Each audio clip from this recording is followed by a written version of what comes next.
प्रश्न, क्या ईश्वर का अस्तित्व है या नहीं? यदि हाँ, तो मैं उसका इस जीवन में कैसे अनुभव कर सकता हूँ? यह एक सुंदर प्रश्न है। प्राचीन यूनानी से लेकर प्राचीन सुमेरियन तक पूरे मानव इतिहास में मनुष्य के पास भगवान का विचार है। मैं पूरी तरह से सुनिश्चित नहीं हूं कि क्या कहीं उपनिषदों में ईश्वर का उल्लेख है या फिर इसकी बाद में खोज की गई।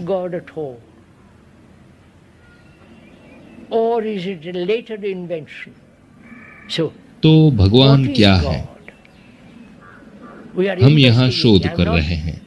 मैं भगवान के अस्तित्व पर कोई प्रहार नहीं कर रहा हूं। मैं भगवान के अस्तित्व को अस्वीकार भी नहीं कर रहा हूं। हम यहाँ बस एक खोज कर रहे हैं कि क्या भगवान नाम की कोई वस्तु है या नहीं। तो ईश्वर की खोज किसने की? क्या भगवान ने हमारी खोज की? क्या भगवान ने हमें बनाया? भगवान मतलब वो जो सर्वशक्तिमान, सर्वज्ञ, अनंत, कृपालु, न्यायाधीश और सर्वगुणों से संपन्न हो।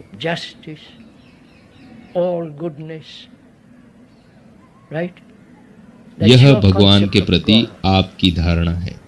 यदि आप यह कहते हैं कि उसने हमें बनाया, तो हम उसी का ही एक भाग हुए। मतलब कि हम भी सर्वशक्तिमान, उदार, प्रेममय और अनंत हुए। सही? क्या हम ये हैं? या फिर हम ये सोचते हैं कि हम ऐसे हैं? क्या आप मेरे प्रश्न को समझ रहे हैं? यदि भगवान ने तुम्हें बनाया है, तो तुम्हें अवश्य ही एक असामान्य अस्तित्व होना चाहिए, क्योंकि वो तुम्हें एक भयानक जीवन की तरफ ले जाना चाहता है। क्या तुम मेरे प्रश्न को समझ रहे हो? यदि भगवान ने तुम्हें बनाया है, तो तुम्हें अवश्य ही एक असामान्य अस्तित्व होना चाहिए। होना चाहिए या नहीं? सुंदर, उत्साही, संतुष्ट और आनंद से परिपूर्ण होना चाहिए।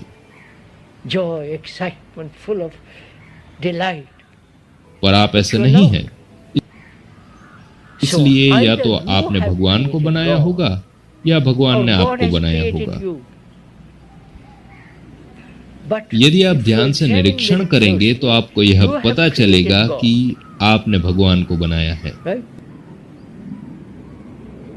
भारत में मुझे कहा गया था कि यहाँ तकरीबन 3 लाख से भी अधिक भगवान हैं। वहाँ के हर व्यक्ति के पास उसका अपना भगवान है।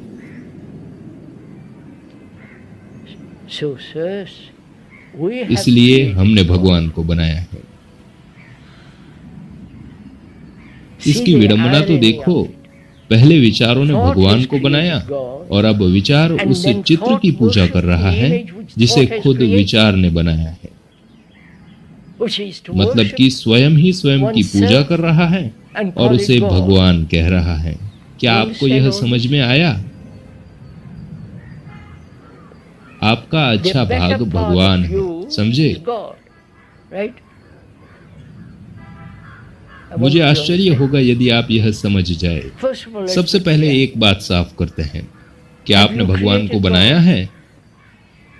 स्थानीय भगवान जो रोम, तिरुपति या कहीं पर भी, आपने उन्हें बनाया है।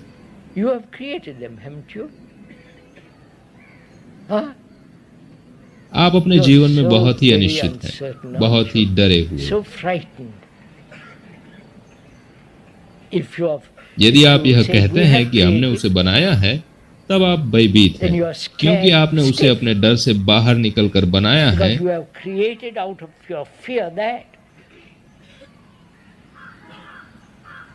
और अपने भय से बाहर निकलते ही आपको सुरक्षा चाहिए। आप ये अनुभव करना चाहते हैं कि आपके पश्चात भी कोई है, क्योंकि आप डरे हुए हैं। क्या आप मेरे साथ हैं?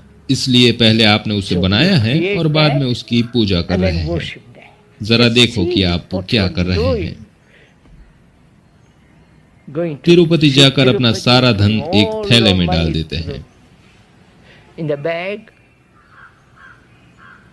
क्या आपको लगता है कि भगवान को आपका धन चाहिए? महोदय, इन सब चीजों को तो देखे। आपके पास देने के लिए धन, माला, दंडवत, परंपरा, पद्धति के अलावा कुछ है ही नहीं।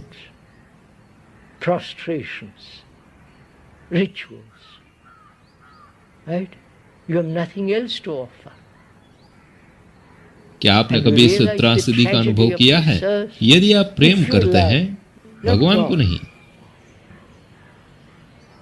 क्योंकि भगवान को प्रेम करना अत्यंत ही सरल है, क्योंकि वह एक मतिहीनता है, उसका वास्तविक मतलब नहीं है। परंतु यदि आप प्रेम करते हैं तो आपका वो अत्यधिक प्रेम ही भगवान है। आपका वो अत्यधिक प्रेम पवित्र है। आपको भगवान को खोजने के लिए बाहर जाने की कोई आवश्यकता नहीं है। क्या आपको ये समझ में आ रहा है? अब प्रश्नकर्ता यह जानना चाहता है कि क्या मैं भगवान में विश्वास रखता हूँ? तो मैं भगवान में विश्वास नहीं रखता, क्योंकि भगवान कोई ऐसी वस्तु नहीं जो मानव द्वारा बनाई गई हो। कोई ऐसी वस्तु है जो अनंत है, जो समय से परे है। उसके लिए आपके पास जीवन के सभी बंधनों से मुक्त हो ऐसा मन चाहिए। आपके अभिमान, आपके अहंकार, आपके स्वार्थ से मुक्त मन।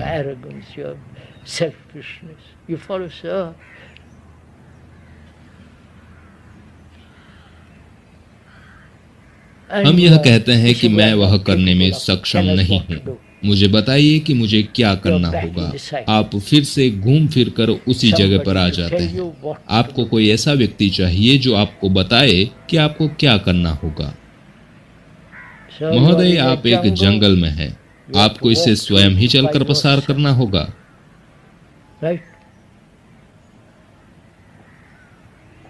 और उसके लिए आपको जीवन शक्ति, उत्साह और बल की जरूरत होगी। भगवान में या अच्छाई में विश्वास रखने के लिए नहीं, क्योंकि जब सत्य स्थान लेता है तब विश्वास के लिए कोई जगह नहीं रहती।